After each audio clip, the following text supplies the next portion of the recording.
universe, spirit guide messenger po. Welcome back po. Hi Libra. Libra, ikaw ngayon ang bibigyan ko ng reading ha. Alamin natin kung bago matapos ang taon na ito, 2024, kung ano ba ang hiling ng iyong person, ano ba ang kanyang minimithi, ano ba ang kanyang nararamdaman.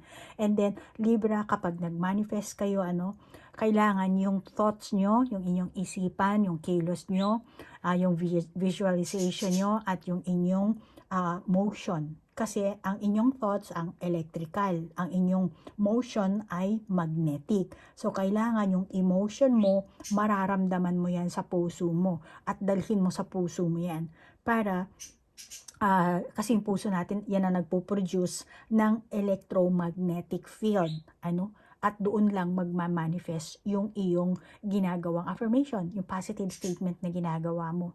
Kaya sabi ko sa inyo, di ba, mahirap talagang i-open ang heart chakra. Kailangan always stay positive ka, and then i-raise mo yung vibration mo. So kasi pag positive thinking ka, tumataas ang yung vibration. So always always do good things, okay?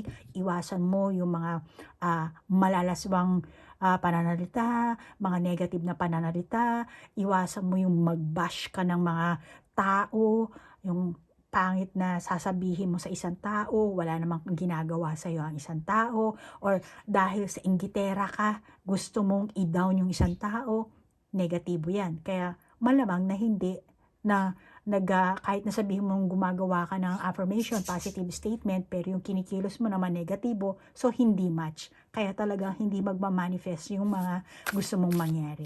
Okay, baliktad pala itong ating baraha. I'm sorry.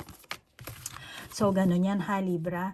So, Libra, as usual, ang intention ko sa paggawa ng video ito, naway mabigyan ko kayo ng kamalayan, ma-heal nyo ang inyong sarili, at magkaroon kayo ng self-love. Okay? At ang self-love po, syempre kailangan din dyan ng self-healing. And pag marunong kang mahalin mo ang sarili mo, then marunong ka rin mahalin ang ibang tao. Syempre, kung ano yung ayaw mo na gawin sa'yo, ayaw mo rin gawin sa kanila yun, di ba? Kung ano yung gusto mong gawin mo, yun din ang gagawin mo sa kanila. Kasi mirroring yan eh. Magre-reflect eh. Kaya kung anong asal mo, Libra, kung maganda, maganda rin ang magiging babalik sa'yo. Kung pangit ang asal mo, pangit din ang babalik sa'yo. Kaya kailangan mo talagang simulan sa self-love. Okay? So, yun ha. Libra, sana may nakuha ka dyang idea. Okay? Kasi tayo mga tao, pride ang gumagana, ego. Ang ego, negatibo kasi yan. Okay? So, mag-ingat ka na lang ha, Libra. Okay, Libra. Ang damdamin, mensahe ng person mo, nararamdaman niya. Ayan na, may bumabagsak na bara. Ayan, teka lang. Yan na nauna. Okay. Tumalsik, nag-slide. Okay, so dito natin simulan. Oh, joy and delight. Open your heart to joy. And then, distant thunder, clear the air. Tapos, protected by angels. You are cherished by the angels. And then, rainbow blessings. Blessings are showering your life. And great adventure. Saan yung panturo ko? Ayan. So, dito sa baraha mo, Libra, I'm sorry, ulong lang natin ang konti dyan. Tabi ata sa screen. Tingin ko, Libra, itong person mo, mukhang sinayang niya yung mukhang sinayang niya yung opportunity, yung blessings na dumating sa buhay niya. At ngayon, take this venture, blessings are showering your life, you are cherished by the angel, clear the air, open your heart to joy. Okay. Talagang sinayang niya yung opportunity na meron siya. Malamang ikaw, meron ka, binigyan mo siya ng opportunity. Or opportunity or material na bagay. Tingin ko, itong person na to, nakuha niya na sa'yo yung mga gusto niyang kuhanin.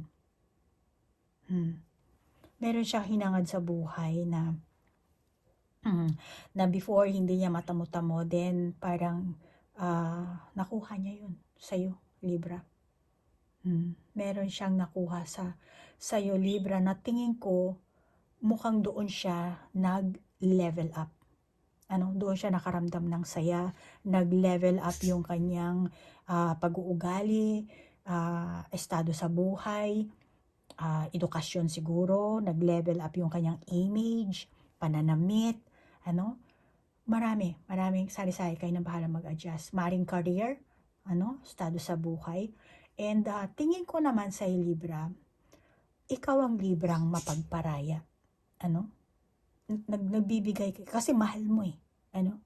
Gusto mo yung ginagawa mo. Pag mahal mong isang tao, natutuwa ka dun, which is magandang pag-uugali ang meron ka, Libra, naging magparaya ka, naging mapagparaya ka sa person na ito, So malamang na talagang mahal mo itong person na to ng sobra.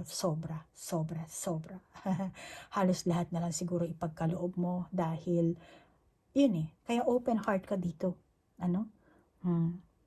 Talagang inalis mo na yung pride mo para lang mahalin siya, paibigay yung lahat ng kailangan nito, or yung sa tingin mo, Libra, na ikasasaya niya, binibigay mo siguro talaga. At itong person mo, Libra, pagdating sa pagmamahal, masasabi ko na out of control siya. At yung tipo niya, yung sang tabi niya muna ang mga bagay-bagay para sa sarili niyang pangarap. At malamang ngayon, magkaiba na yung plano mo, plano niya sa buhay. Okay? At isa pa, Libra, itong person mo, since na naging kayo para sa kanya, nag-take risk siya sa'yo. Then, masasabi ko na para sa kanya, hindi niya iniisip ko ano ang magiging kalalabasan ng inyong samahan. Okay? Basta ang gusto niya lang, makaahon sa kinalalagyan niya, makaalis sa kinalalagyan niya, talikuran yung dating siya, yung dating estado niya.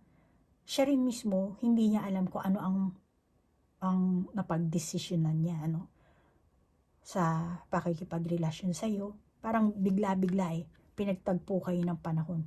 Parang kidlat, lightning. Tapos bigla na lang, kami na pala ni Libra. Yung ganun.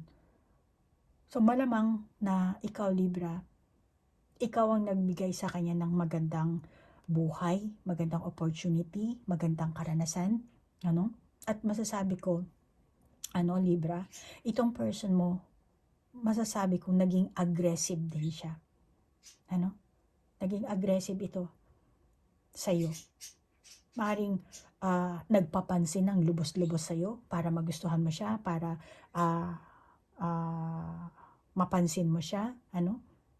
Marami siyang ginawa na para lingunin mo siya, mapansin mo yung existence niya na siya yun, para mauwi kayo sa pagiging magkarelasyon. Well, ikaw naman, Libra, talagang mapagparaya, and then malamang nahulog agad yung loob mo. At ngayon, masasabi ko, itong taong ito, walang awa tong person na to. Wala. Bakit ganun ang barahan mo? Bakit ganyan ang niyan? Enerhiya niyan. Kuha lang tayo ng baraha. Verify lang natin confirmation, bakit ganito ang kanyang ang kanyang enerhiya. Bakit walang awa itong person ni Libra? Ano ba ang nitong tao nito? Ano ba ang tunay nitong enerhiya?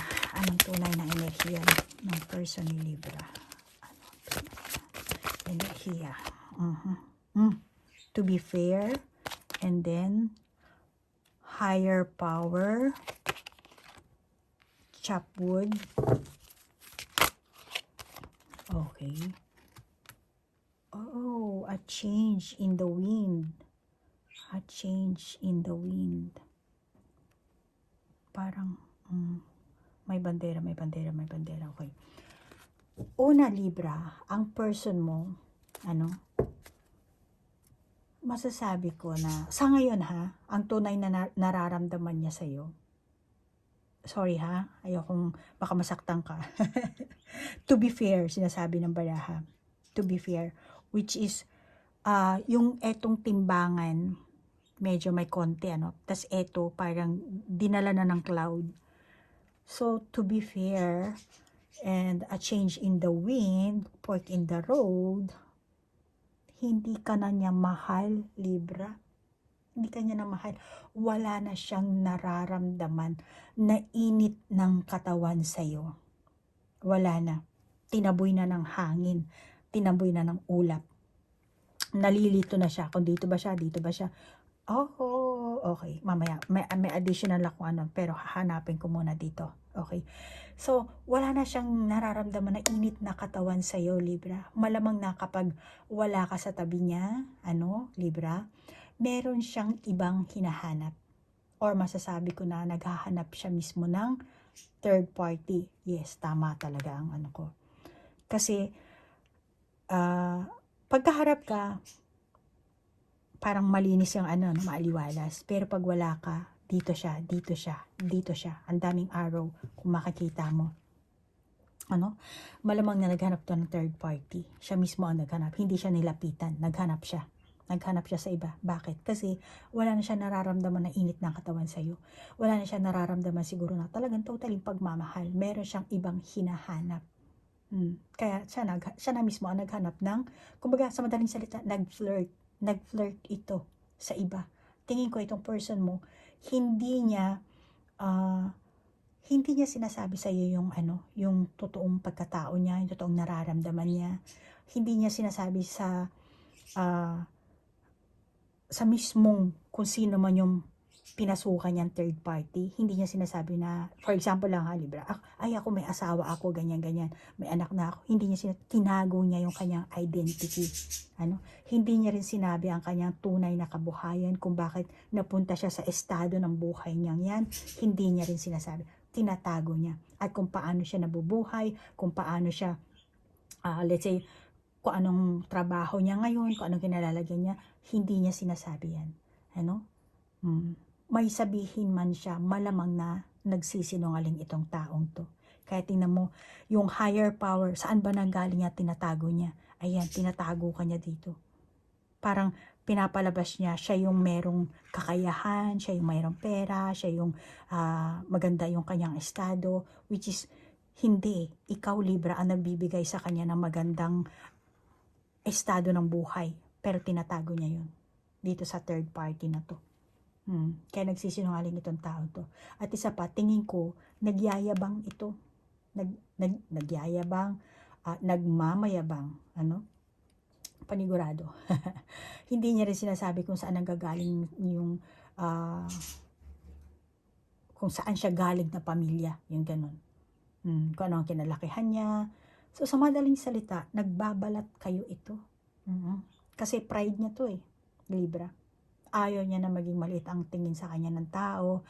Ayaw niyang mahalungkat yung before na kung anumang klaseng pagkataong meron siya bago mo siya nakilala siguro. Ayaw niya yun. At saka mas ayaw niya malaman na ay si Libra pala ang tumulong sa'yo kaya ka napunta sa ganyang sitwasyon mo, napasok ka sa company, napasok ka sa trabahong ito, naging ganyan ang buhay mo. Ayaw niya. Ikinahihiya niya, tinatago niya, natatamaan ng pride niya. At saka, ang katangian din ng person mong ito, Libra, mainitin ang ulo nito. Tingnan mo dito, mainitin. Tapos may dito rin, may nakapatong na mainitin. Kaya, ayan, ganyan siya. Tingin ko naman, yung pagiging hot-tempered nito, alam mo na yan. At kulang talaga sa pasensya itong person mo. Pero energetic itong person mo Energetic, at the same time, lack of direction. Daming arrow. Tapos eto, hindi rin alam kung saan papupunta. Parang takot pa dahil pasulong siya dun Pero parang hindi pa gumagalaw Naka-steady pa lang yung paa niya. Kaya, malamang na lack of direction. Hindi niya alam kung saan siya pupunta. At saka tingin ko, Libra, maaaring hindi lahat sa inyo, pero, binago mo ang kabuhayan ng taong ito. Ano?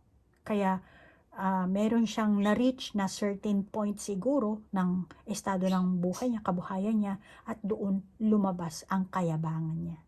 Naging mapasikat, nagka-higher power, na nakaramdam siya na parang meron siyang authority, meron siyang power. Nakaramdam siya ng kayabangan.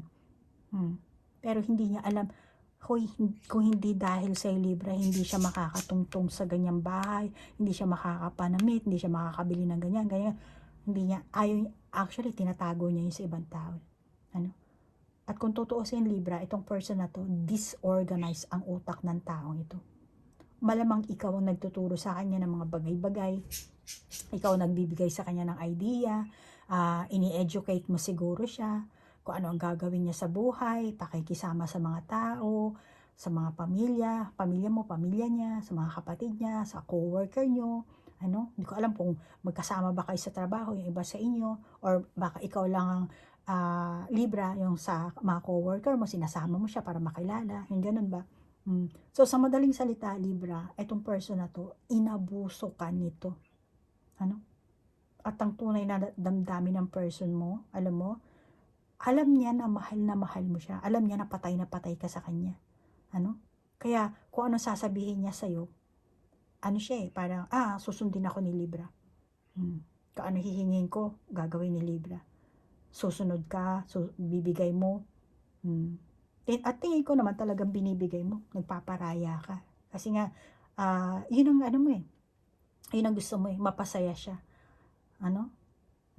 At malamang siguro ikaw ang Libra na in love sa person na to, or parang siya na yung last, hindi na ako makakipagrelasyon pa, forever na kami, or hindi na ako mag-aasawa pa, or siguro mayroon kang ganong klaseng pag-iisip. Maaaring dati siguro yung iba sa inyo, pero Libra, alamin natin ng aalamin natin sa susunod nating baraha. Kasi kailangan mo magkaroon ng dito clarity. So, alamin natin, Libra, kung anong energy mo ngayon. Okay, Libra. Alamin natin. Peaks of Joy. Peaks of Joy. Golden Palace. Parang hindi ako makakakita ng kasagutan dyan sa yan, sa barahan yan. I'm sorry, dito tayo. Change tayo ng barahan. Ano ang damdamin ni Libra? Naramdaman, estado, enerhiya. Okay. Adjacent possibilities. And Angel of Balance. Okay. Get ko na. Dito sa dalawa nahirapan ako. Pero eto. 23, 24, nagbilang ka na. So, meron tayong 33. Okay. So, Libra, na nakakita ako sa'yo, tingin ko, mukhang nagulat ka sa ni-reveal ng person mo about sa third party. Alam mo na siguro, Libra, ngayon, maaring nabuking mo, maaring naramdaman mo, dahil iba na yung nararamdaman. Pag ganyan naman, especially kung mag-asawa kayo. Kahit hindi mag-asawa, mararamdaman mo yan, lalo na kung ikaw ang Libra na babae, iba kasi ang instinct ng babae sa lalaki. So, tingin ko, Libra, maaring nabuking mo, maaring naramdaman mo, or may dumating sa yung mga chismis na balitaan mo na may nabuntis ang person mo, or mas may bago na siyang karelasyon na mas bata sa'yo, mas may pera, habang wala ka, nasa trabaho ka, may kinakantarya siyang iba, nakikipaglandian, marami ka sigurong ganong nabalitaan. Pero, tingin ko naman, before pa lang na pasukin mo ang relasyon nyo na ito, Libra, meron ka ng expectation, meron ka ng haka-haka sa sarili mo na mangyayari ang ganitong kaganapan, or yung pagsasama nyo. Pero siguro para sa'yo, it's a matter of time na lang, kumbaga, kung kailan i-reveal ni Lord ng universe sa'yo. Pero, naandun yung mindset mo. Kaya Libra, yung sinasabi ko, no? Kasi yung mindset mo, kailangan talaga naka-align yan. Kaya nga sinabing mindset. Yung isipan mo, kailangan merong settings. Ano? Kailangan siniset mo. At ang settings ng iyong isipan, meron kang expectation eh. Kaya nauwi talaga sa ganitong kaganapan. Ano? So, malamang na sa simula pa lang ng inyong samahan, ng inyong relasyon, ganun na. Parang inisip mo na, sooner or later, manlalalaki siya, mambababae siya, gagawa siya ng third party, makakipag-ano siya, which yun, yan ang nangyari ngayon. Yung kaganapan, yung iniisip mo, yan ang naging ganap sa inyo. Parang inanuhan mo na lang na hindi mo alam kung kailan, kung ilang taon, after ng ilang years. Pero, ganun, yan ang nangyari. Kaya masasabi ko, malamang yung iba sa inyong Libra, etong sa person mo, tapos na ang inyong relasyon, Libra. At maliwanag na sinasabi ng baraha na yung, wala na. Hindi ka niya na mahal. Sorry ha. Wala na eh. Kasi, nag-ano na siya eh. Naghanap na siya sa iba eh. Kaya, yun ang masasabi ko. Ano ang kalalabasan niyo dito? Ano ang kalalabasan ni Libra at ng kanyang person? Bago matapos ang ang iba sa inyo siguro talagang wala nang hindi ko alam kung mag-asawa kayo or co-create kung anong pinaka-relasyon nyo dito, pero ayan, wala na siguro, wala na, hindi man kayo hiwalay, wala na yung pagmamahalan.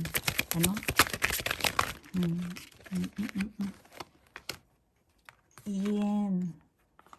Ayan. Poised. To the sea. Mag-isa na lang siya. And then, never-ending story.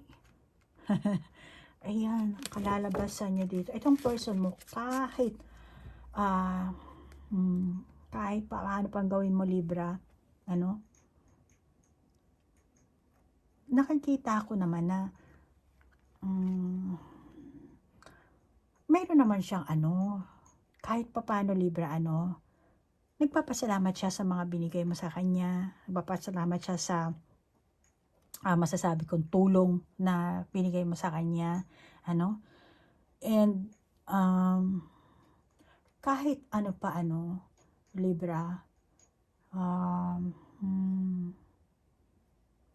maaaring in a soul level gusto niyang mag-sorry, in a soul level, pero wala kang alam. Gusto niya mag-sorry, Libra, I'm sorry.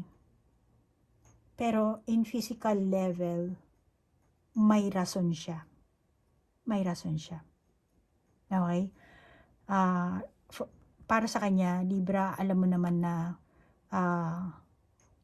meron kang expectation, di ba? Na parang sooner or later, mabubuwal yung inyong samahan, which is meron din siyang ganong expectation.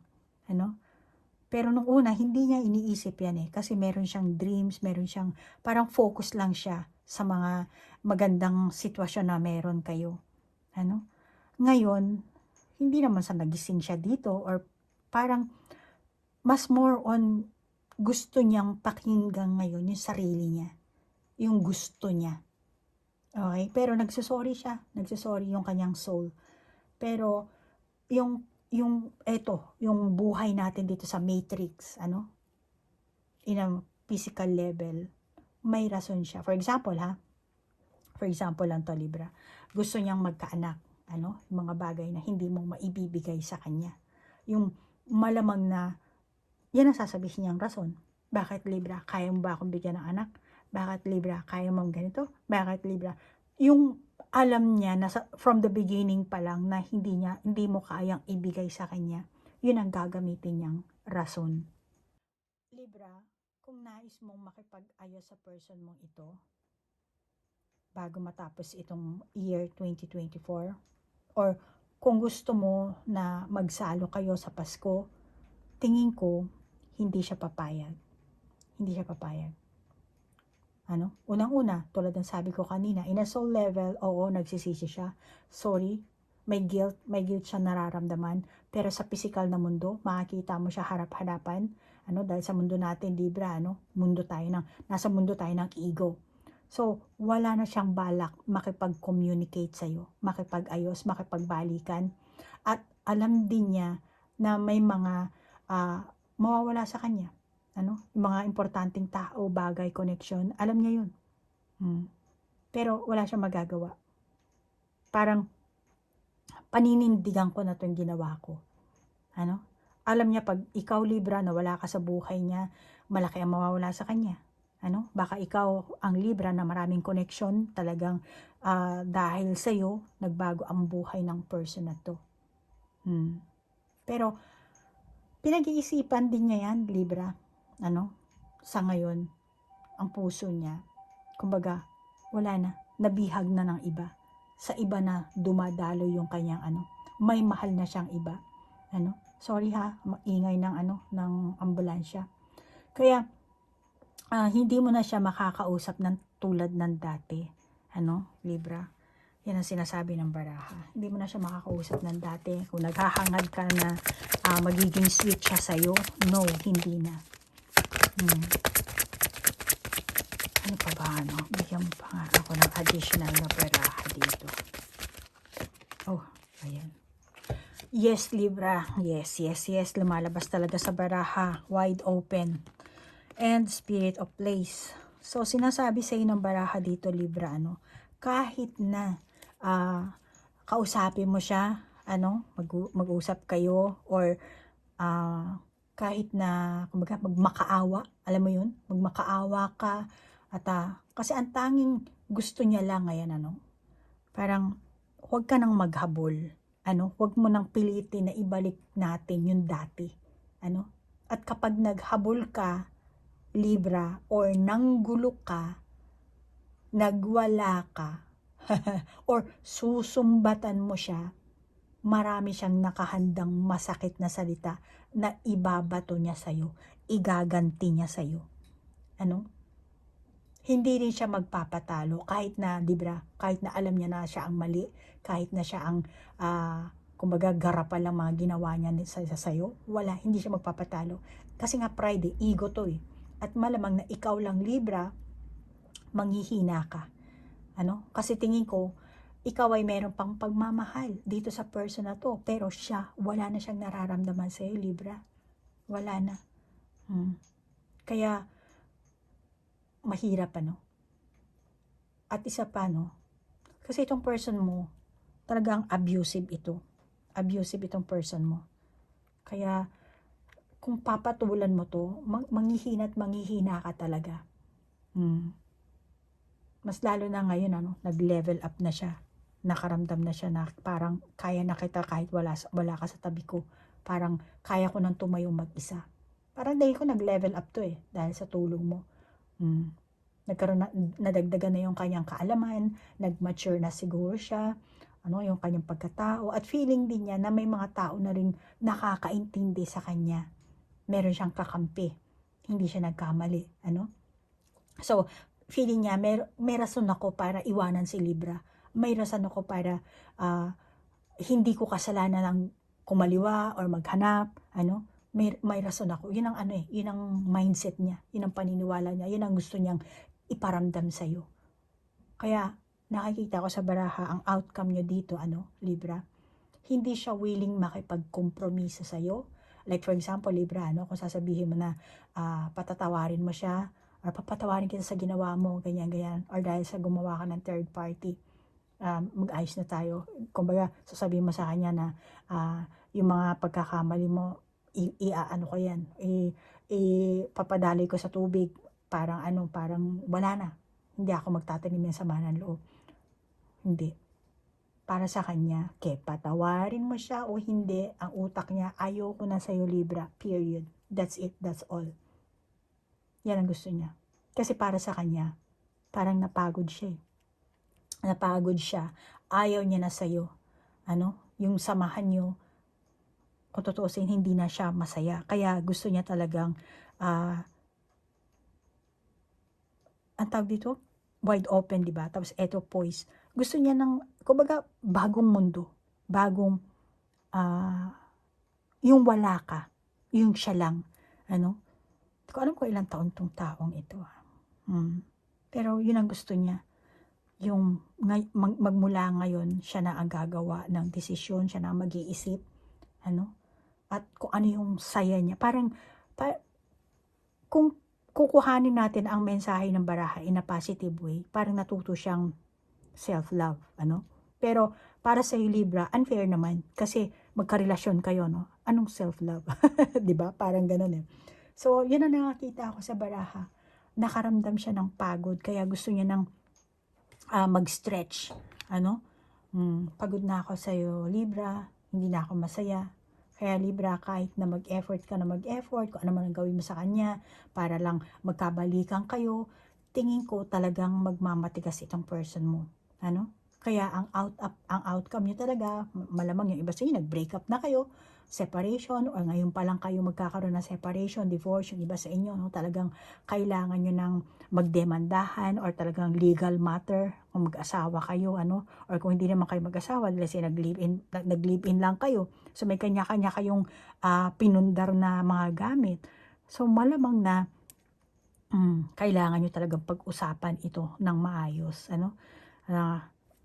Hot-tempered pa naman to, baka talagang mauwi kayo sa ano, sa gulo, ano. Pero tingin ko sa iyo, Libra, ikaw talaga ang taong mapagmahal na Libra, at mapagparaya kang tao, Libra, ano. So ngayon kung gusto mong makasalo siya this coming Christmas, mukhang malabo. Hindi rin kasi siya interesadong makapag-celebrate na kasama ka. Maaari siguro, bawa yung mga anak nyo, ano, or pupunta lang siya sandali tapos aalis agad, papakita lang sa mga bata, maghahatid lang ng regalo, ganun, ano. Pero wala na, ayaw niya na, wala na kasi yung pagmamahal niya sa iyo eh, ano. Yan ang nakakita ko, Libra. Okay? So Libra, hanggang dito na lang ang iyong reading, at nagpapasalamat ako sa like, share, comment, at sa oras na inilaan nyo. Namaste po. Bye-bye.